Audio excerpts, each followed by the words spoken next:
This is some important background information on the current E. coli outbreak in Europe. We're going to look at a number of sources. First one from naturalnews.com. And if you want to look up this article yourself, it's forensic evidence emerges that European E. coli superbug was bioengineered to produce human fatalities. Now that's quite a claim. It comes from Mike Adams, but there's a lot of reason to look at what he has to say and take it very seriously.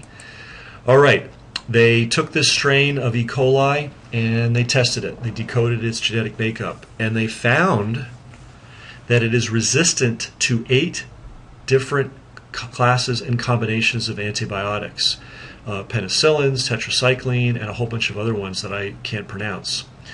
This is very, very strange. Okay, and let's take a look at exactly how strange it is. And let's ask ourselves a question. How does a bug develop immunity to 8 different classes and combinations of drug? There's really only one way this can happen. You have to expose the strain of E. coli to all 8 different classes of drugs, and it has to survive and develop immunity. You can't do this in one shot. You have to do it very methodically. You have to take the ones that you've exposed to penicillin, kill those off, and then the ones that remain you then take and expose to the next drug. And then those die, and then you take the ones that survive from that and you expose it to the next drug. How on earth could this have happened in a place where they're growing vegetables? So it's quite mysterious, this outbreak.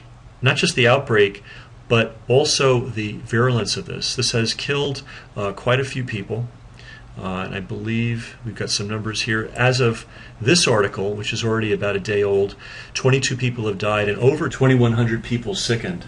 So this is a really virulent form of this. Now, a couple of things. We know that a few months ago the U.S. passed a law that gives the federal government control over your backyard vegetable garden.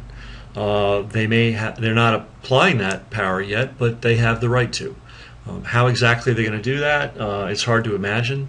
But if they ever want to come into your backyard and tell you that your backyard garden is unsafe, they can now do it. Less than a month ago in Europe, they just banned herbal supplements.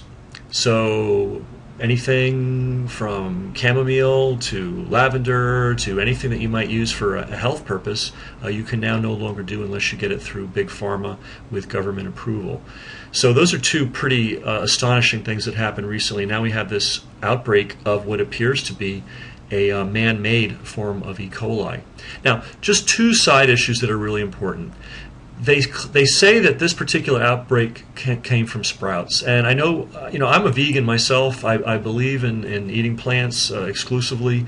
Long story, we won't get into it, but I do not eat sprouts, and here's why I don't eat sprouts. You are as likely to get E. coli from sprouts as you are from hamburger meat.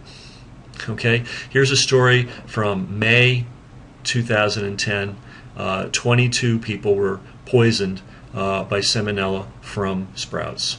And then there were other people throughout California, Nevada, Wisconsin, and so on. And it all came from a sprout farm. I don't know why sprouts are so badly cultivated. I don't know why there's such a large number of E. coli outbreaks related to sprouts. But this is an old story. And basically, if you are someone that tries to eat healthy, just cut the sprouts out. They don't do you any good. Now, there has been another E. coli outbreak reported as of last night in the U.S.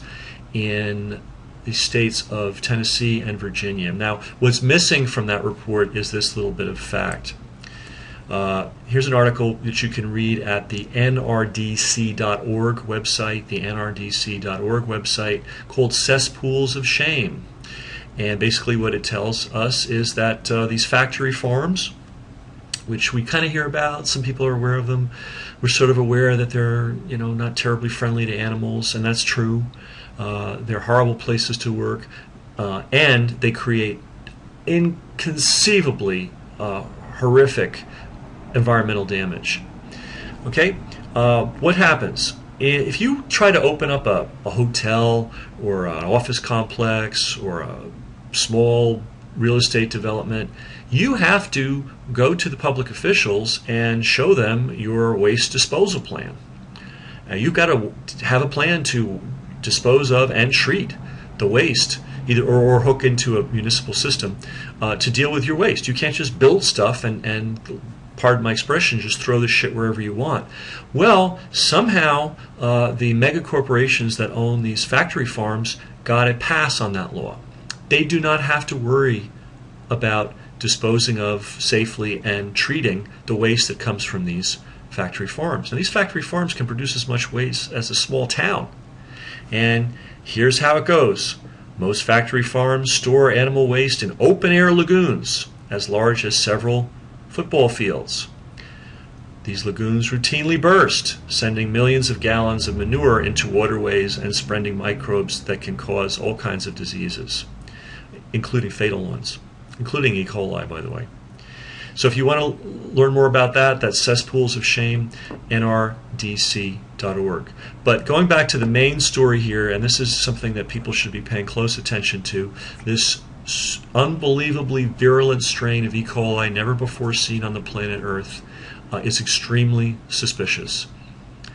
For it to have come into being, some process, and I really doubt it was a natural process, had to methodically expose this normally not benign but not deadly E. coli strain to a series of 8 different classes of drug, one after another, after another, after another, after another, get the point, after another, to finally emerge, end up with a strain that is resistant to all drugs and also, by the way, just happens to kill people.